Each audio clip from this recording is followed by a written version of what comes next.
کے خوف سے لرز کر گر بھی پڑتا ہے. اللہ تمہارے کرتوتوں سے بے خبر نہیں ہے. بتانا چاہیے.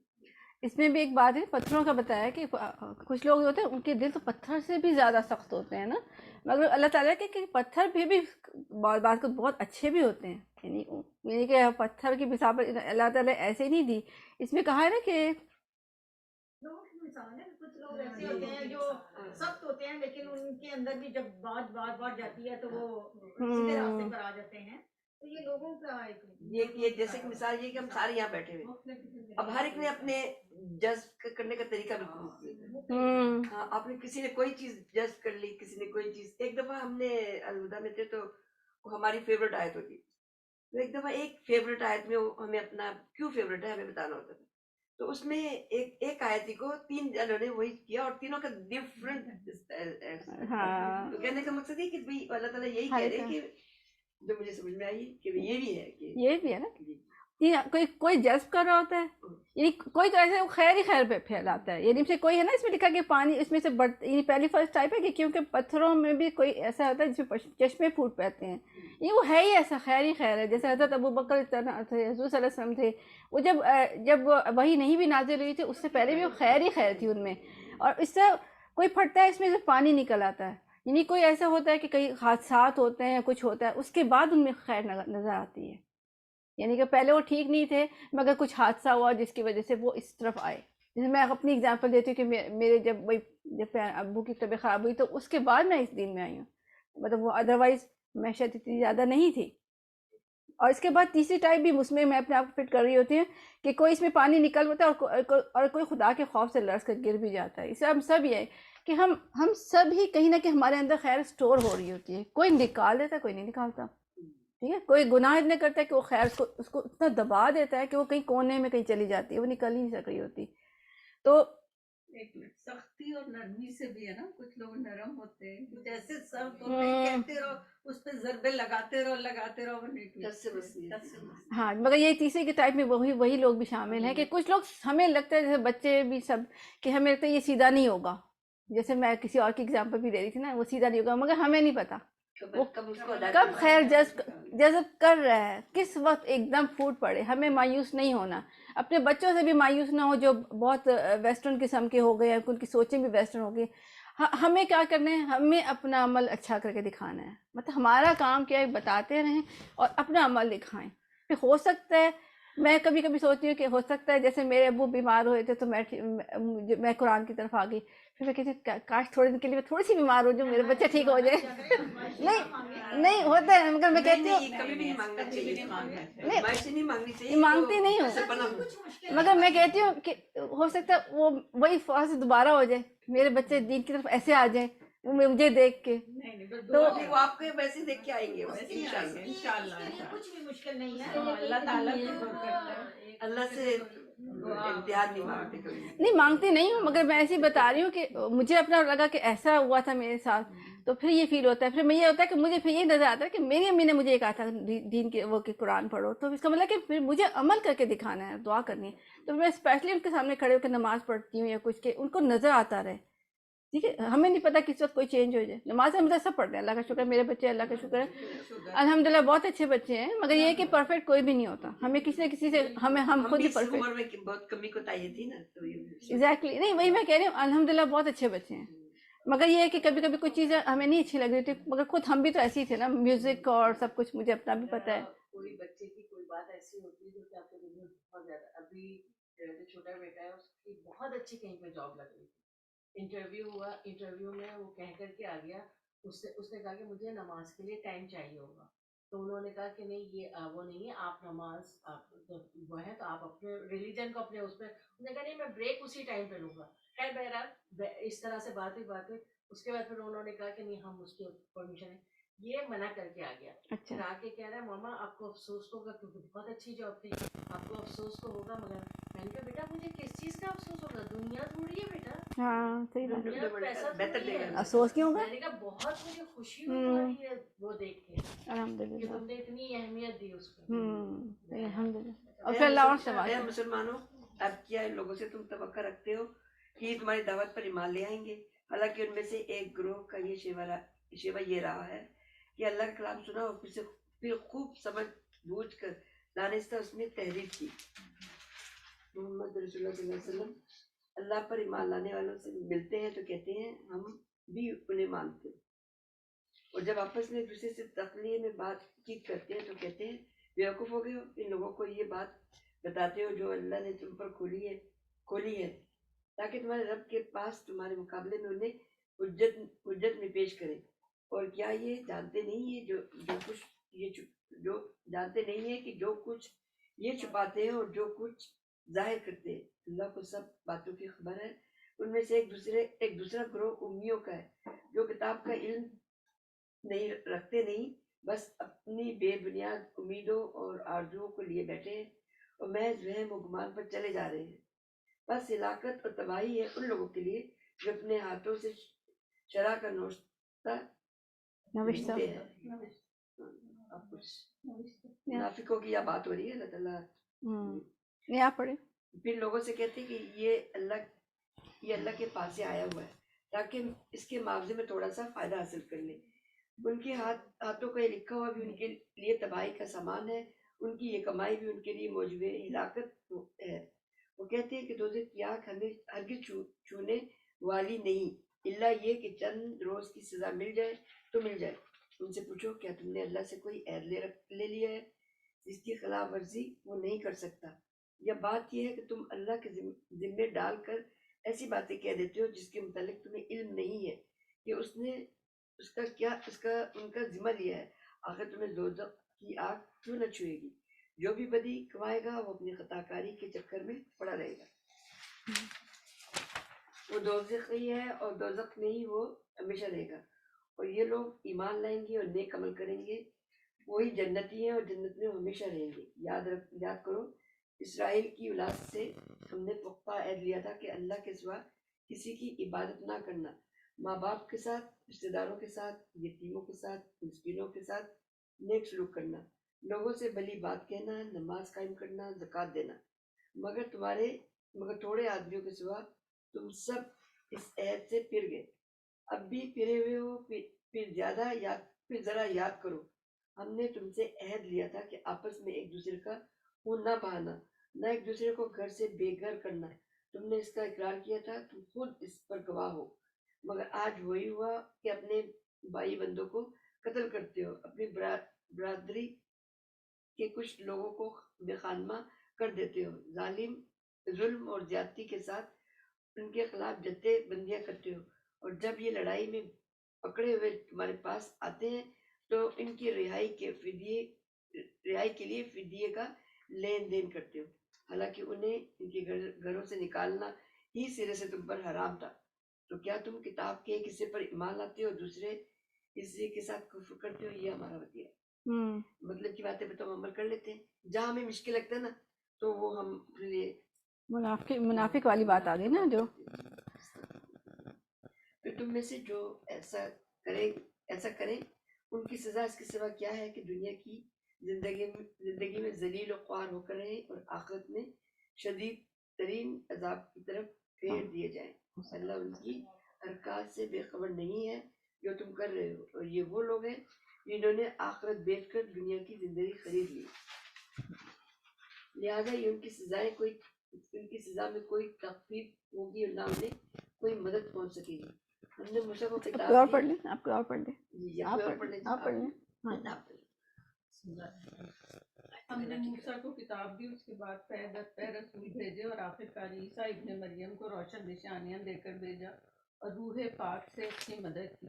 پھر یہ تمہارا کیا ڈھنگ ہے کہ جب بھی کوئی رسول تمہاری خواہشات نفس کے خلاف کوئی چیز لے کر تمہارے پاس آیا تو تم نے اس کے مقابلے میں سرکشی ہی کی، کسی کو جھٹلایا، کسی کو قتل کر ڈالا. وہ کہتے ہیں ہمارے دل محفوظ ہیں. نہیں، اصل بات یہ ہے کہ ان کے کفر کی وجہ سے ان پر اللہ کی پھٹکار پڑی ہے، اس لیے وہ کمی ایمان لاتے ہیں. اور اب جو ایک کتاب اللہ کی طرف سے ان کے پاس آئی ہے اس کے ساتھ ان کا کیا برتاؤ ہے؟ باوجہ یہ کہ وہ اس کتاب کی تصدیق کرتے ہیں بات پہلے سے موجود تھی، باوجود یہ کہ اس کی آمد سے پہلے وہ خود کفار کے مقابلے میں فتح و نصرت کی دعائیں مانگا کرتے تھے. مگر جب وہ چیز آ گئی جسے وہ پہچان بھی گئے تو انہوں نے اسے ماننے سے انکار کر دیا۔ خدا کی لعنت ان منکرین پر، کیسا برا ذریعہ ہے جس سے یہ اپنے نفس کی تسلی حاصل کرتے ہیں۔ جو ہدایت اللہ نے نازل کی ہے اس کو قبول کرنے سے صرف اس ضد کی بنا پر انکار کر رہے ہیں کہ اللہ نے اپنے فضل یعنی وحی اور رسالت سے اپنے جس بندے کو خود چاہا نواز دیا، لہذا اب یہ غضب بالائے غضب کے مستحق ہو گئے ہیں اور ایسے کافروں کے لیے سخت ذلت آمیز سزا مقرر ہے۔ جب ان سے کہا جاتا ہے کہ جو کچھ اللہ نے نازل کیا ہو اس پر ایمان لاؤ، تو وہ کہتے ہیں ہم تو صرف اس چیز پر ایمان لاتے ہیں جو ہمارے ہاں یعنی بنی اسرائیل میں اتری ہے۔ اس دائرے کے باہر جو کچھ ہے اسے ماننے سے وہ انکار کرتے ہیں، حالانکہ وہ حق ہے اور اس کی تعلیم کی تصدیق و تائید کر رہا ہے جو ان کے ہاں پہلے سے موجود تھی۔ اچھا ان سے کہو اگر تم اس تعلیم ہی پر ایمان رکھنے والے ہو جو تمہارے ہاں آئی تھی، تو اس سے پہلے اللہ کے ان پیغمبروں کو جو خود بنی اسرائیل میں پیدا ہوئے تھے کیوں قتل کرتے رہے تھے؟ جب یہاں جو ہوئی تھی نا بات بنی اسرائیل سے ہٹ کے قرآن پہ جب حضور صلی اللہ علیہ وسلم کو وہ سونپی گئے تو نبوت، تو وہ یہ کہتے وہ اس کو پھر انکار کرتے تھے، وہ کہتے تھے جو ہماری کتاب میں ہے وہ صحیح نہیں ہے، تو پھر وہ یہی کہ اگر وہ صحیح تھا تو ان پہلے جو نبی آئے تھے ان کو کیوں تم نے قتل کیا؟ تمہارے پاس موسیٰ کیسی کیسی روشن نشانیوں کے ساتھ آیا، پھر بھی تم ایسے ظالم تھے کہ اس کے پیٹ موڑتے ہی بچڑے کو معبود بنا بیٹھے۔ پھر ذرا اس میثاق کو یاد کرو جو طور کو تمہارے اوپر اٹھا کر ہم نے تم سے لیا تھا۔ ہم نے تاکید کی تھی کہ جو ہدایات ہم دے رہے ہیں ان کی سختی کے ساتھ پابندی کرو اور کان لگا کر سنو۔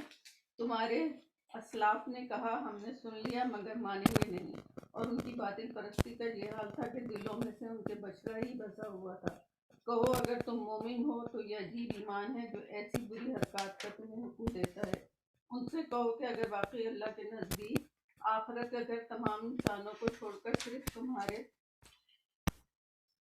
ہی لیے مخصوص ہے، تب تو تمہیں چاہیے کہ موت کی تمنا کرو۔ اگر تم اپنے اس خیال میں سچے ہو یعنی یقین جانو کہ یہ کبھی اس کی تمنا نہ کریں گے، اس لیے کہ اپنے ہاتھوں جو کچھ کما کر انہوں نے وہاں بھیجا ہے اس کا ابتدا یہی ہے کہ یہ وہاں جانے کی تمنا نہ کریں۔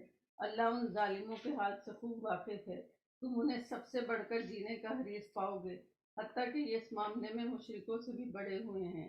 ان میں سے ایک شخص یہ چاہتا ہے کہ کسی طرح 1000 برس جیے، حالانکہ لمبی عمر بہرحال اسے عذاب سے تو دور نہیں پھینک سکتی۔ جیسے کچھ یہ اعمال کر رہے ہیں اللہ تو انہیں دیکھ ہی رہا ہے۔ اس میں بھی ہم دیکھ لیتے ہیں تھوڑا سا کہ ان کو آج کل ہمارے ساتھ بھی تو ہے کہ ہم ذرا سی تکلیف بھی نہیں برداشت کرنا چاہ رہے ہوتے نا، یہ تو موت کی بات تو دوری کی بات ہے کہ ذرا سی تکلیف بھی ہو تو ہم گھبرا جاتے ہیں۔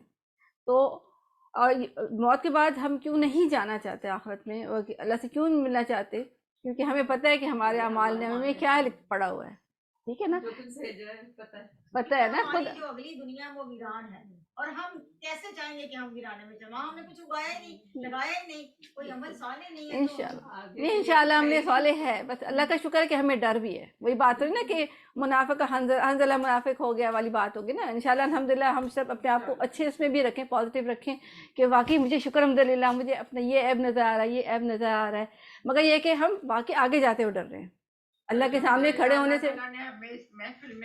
الحمدللہ۔ تو اب یہ بات ہوئی کہ انہوں نے کیا کیا تھا کہ اب یہ بھی ڈرتے ہیں کیونکہ انہیں پتہ ہے کہ انہوں نے آگے کیا بھیجا، ہمیں بھی پتہ ہے ہمیں آگے کیا بھیجا ہے۔ جیسے ہمیں پتہ ہے ایئرپورٹ پہ ہم نے فارم فل کیا ہوا ہے کوئی چیز یا ہمارے سوٹ کیس میں غلط چیز ہے، ہم کتنا خوفزدہ ہوتے ہیں ایئرپورٹ جاتے ہوئے کہ اگر اس نے کھول لیا تو پھر کیا ہوگا، یہ ہوگا تو وہ، اور جس کے پاس کچھ نہیں ہوتا بڑے آرام سے جاتا ہے۔ صحابہ کرام کے پاس بھی سب کچھ تھا، انہوں نے عبادت ہی تھی، یہ اور بات ہے کہ ان کا بھی تقویٰ تھا کہ وہ ڈرتے بھی تھے۔ لیکن مقصد اس کا یہی ہے نا کہ مطلب ہر وقت یہ اپنا عمال نامہ وہ سیٹ رہنا چاہیے، اللہ سے سیٹ رہنا چاہیے، لیکن بالکل ذہن میں ہی رہنا چاہیے۔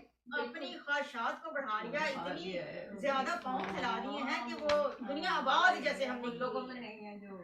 اچھا اس میں ایک بات یہ بھی تھی کہ وہ اس کا یہ عقیدہ تھا نا کہ جنت ہمارے لیے ہے، وہ یہ سمجھتے ہیں کہ جتنے بھی نان جوش ہیں وہ سارے کے سارے جہنمی ہیں، ہمارے لیے بنے ہوئے ہیں، سب کچھ ہے، جنت میں ہم نے جانا ہے۔ مگر جب جنت کی بات کرو تو ان کو موت سے ڈر لگتا ہے، اور ہمارے ساتھ بھی ہے۔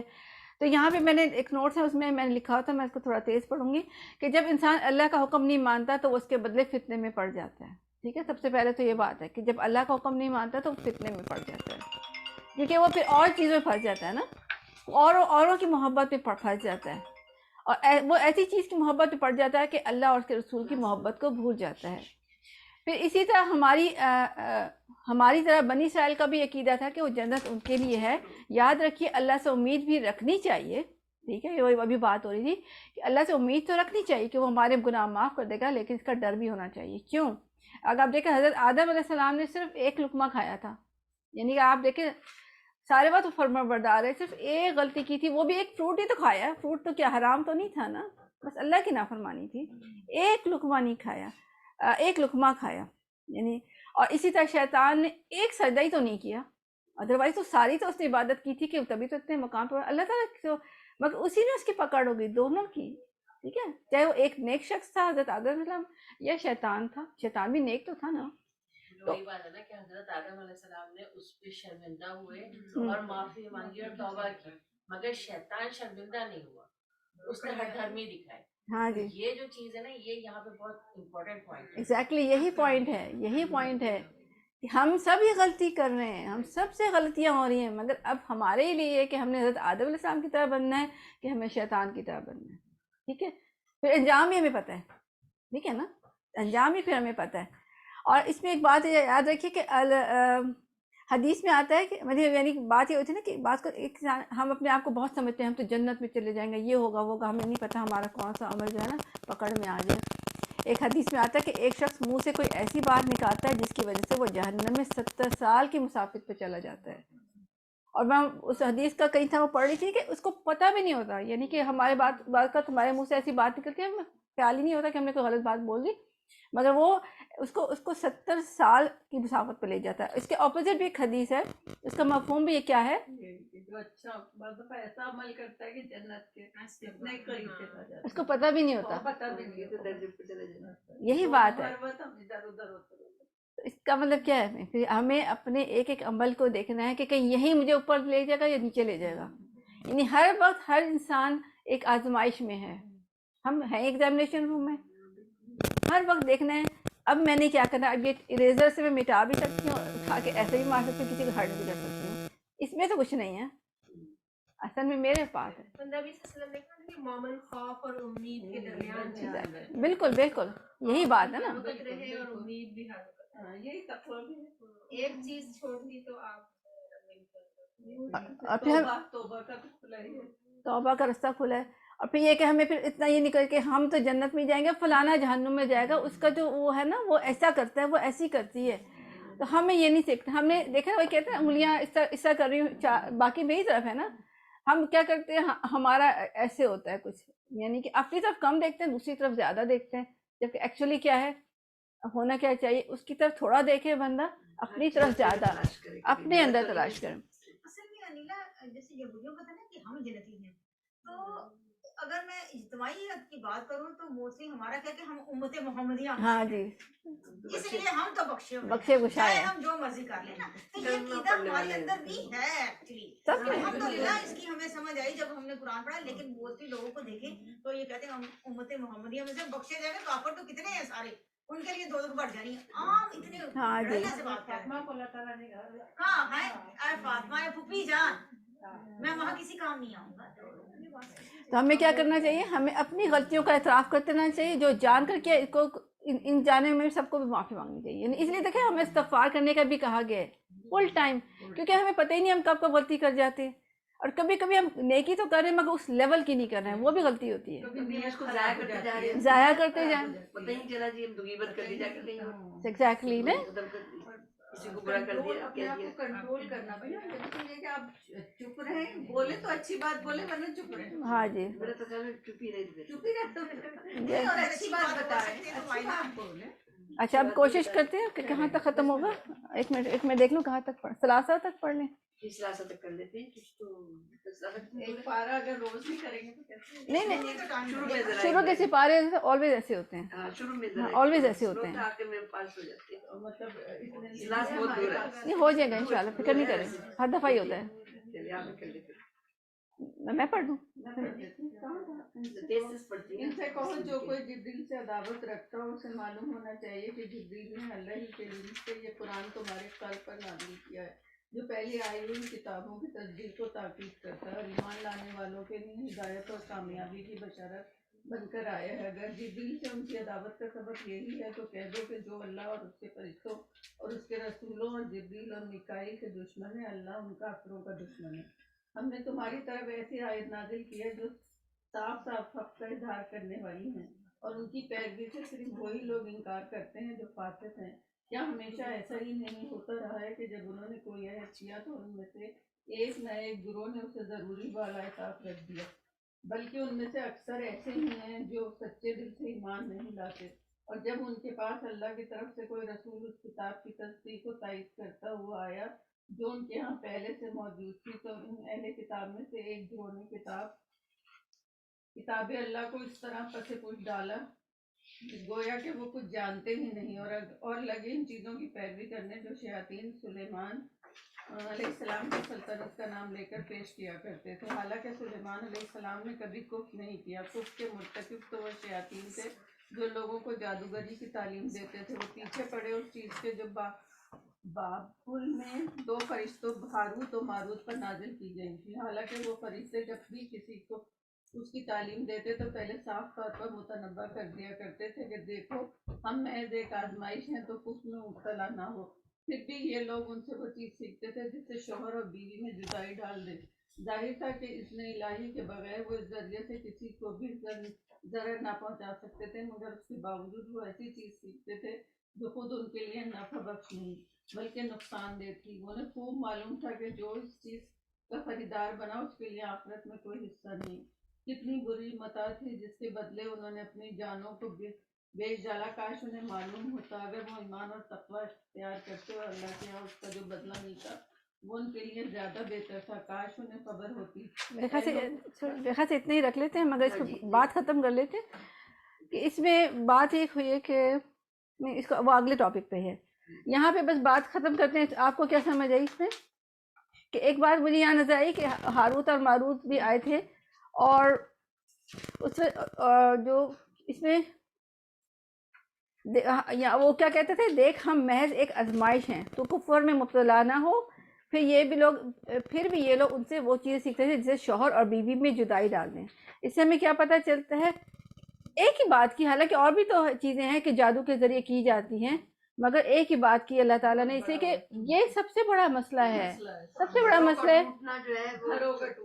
گھروں کا ٹوٹنا، معاشرے کی خرابی کا. کیونکہ ہر گھر ایک یونٹ ہے. ہر گھر ایک یونٹ ہے. ہم سمجھے اینٹ ہے، ایک اینٹ، ہر اینٹ سے ایک پوری بنیاد بنتی ہے. اینٹ کھوکھلی ہوگی تو گھر پورا کھوکھلا ہوگا. تو اس لیے کہا کہ میاں بیوی میں مضبوط رشتہ ہونا چاہیے. اللہ کرے میرا بھی ہو، اب سب کا ہو. کہ وہی بات میں کہی تھی نا کہ اللہ تعالیٰ نے جب ہمیں شوہروں کو مجازی خدا بنایا تو ہمیں بھی ان کو مجازی خدا سمجھنا چاہیے. جس طرح حضور صلی اللہ علیہ وسلم نے اپنی بیویوں کی وہ خیال کیا ہے، پیار کیا ہے، محبت کیا ہے، لیکن اس کے پاس کتنا وہ تھا، کتنے بزی تھے. وہ پیغمبر بھی تھے، امام بھی تھے، اتنی ساری بیویاں بھی تھیں، مگر جس طرح انہوں نے خیال کیا تو میاں بیوی جب ایک دوسرے کا خیال رکھیں گے، ایک دوسرے کا یعنی صحیح برے کو سمجھیں گے، برداشت کریں گے، تو پھر صحیح یعنی کہ معاشرہ صحیح قائم ہوگا. بچے اچھے بنیں گے. بچے بھی کیوں ڈسٹرب ہوتے ہیں کہ جب پیرنٹ ڈسٹرب ہوتے ہیں. ہم اپنے کہیں کے غصے ایک دوسرے پہ نکال رہے ہوتے ہیں اور بچے بھی سیکھ رہے ہوتے ہیں، پھر وہ بھی کرتے ہیں. تو ہمیں یہ سمجھنا چاہیے کہ میاں بیوی کا رشتہ جو ایسا ہے کہ اس کو کوشش کرنے کی چاہیے. شیطان بھی یہی کرتا ہے نا، پہلے سب سے سب سے بڑی خواہش کامیابی یہی ہے یہ بھی یہ بنا جی کہ اسی کو ہوتی ہے، اس کو بالکل ایگزیکٹلی اس کو تاج پہناتے ہیں نا وہ. چلے الحمدللہ اس پہ ہم ختم کرتے ہیں، کیونکہ پھر ہم کوشش کریں گے کہ ٹائم پہ ختم ہو، مگر یہ کہ اب زیادہ ٹائم نہیں کریں گے انشاءاللہ العزیز، اور بعد میں ختم کرتے رہیں گے جب آگے کم ہو گیا نا. بس سبحان اللہ و بحمدہ، سبحان اللہ العظیم. اللہم صلی وسلم علی نبینا محمد، اللہم صلی وسلم علی نبینا محمد، اللہم صلی وسلم علی نبینا محمد. رب ارحمہما کما ربیانی صغیرا. ربنا آتنا فی الدنیا حسنة وفی الآخرة حسنة وقنا عذاب النار. ربنا لا تجعلنا مع القوم الظالمین. یا اللہ تعالیٰ اس قرآن میں جو سیکھا سمجھا اس کو ہمارے عمل میں لے آئیں. یا اللہ ہم ڈر گئے ہیں، یا اللہ ہم ڈر گئے ہیں اپنے اعمال سے. یا اللہ تعالیٰ ہماری اصلاح فرما دیں. ہمارے ارد گرد جو بھی لوگ ہیں سب کی اصلاح فرما دیں. ہمارے بچوں کی اصلاح فرما دیں. ہم سب کو دنیا اور آخرت کی بھلائیاں نصیب فرما دیں. یا اللہ تعالیٰ ہمیں اپنے آپ سے راضی کرنے والا بنا دے ہم سب کو. یا اللہ سب کے گھر میں جو مشکلات ہیں، جو تکلیف ہیں، جو بیماریاں ہیں، سب کی دور فرما دیں. یا اللہ تعالیٰ سب کے دل میں راحت، محبت، امن، چین، سکون آ جائے. جو چلے گئے ہیں یا اللہ تعالیٰ ان کو وہاں بہترین حال میں رکھنا. یا اللہ تعالیٰ ان کے بہترین مہمان نوازی کرنا. یا اللہ تعالیٰ یا اللہ ہم سب کو اپنے والدین کے لیے، اپنے استاد کے لیے، سب کے لیے ثواب جاریہ کا ذریعہ بنا دیں. اور آخرت کے لیے یا اللہ تعالیٰ ہمارے سب کے اعمال کو، اچھے اعمال کو محفوظ فرما دیں. یا اللہ تعالیٰ محفوظ فرما دیں. ربنا تقبل منا انک انت السمیع العلیم وتب علینا انک انت التواب الرحیم. الہی آمین. بسم اللہ الرحمن الرحیم. والعصر ان الانسان لفی خسر الا الذین آمنوا وعملوا الصالحات وتواصوا بالحق وتواصوا بالصبر. جزاک اللہ خیر کثیرا دارین. جمعے کو اور منڈے کو میں نہیں آؤں گی. جمعے کو اور پیر کو.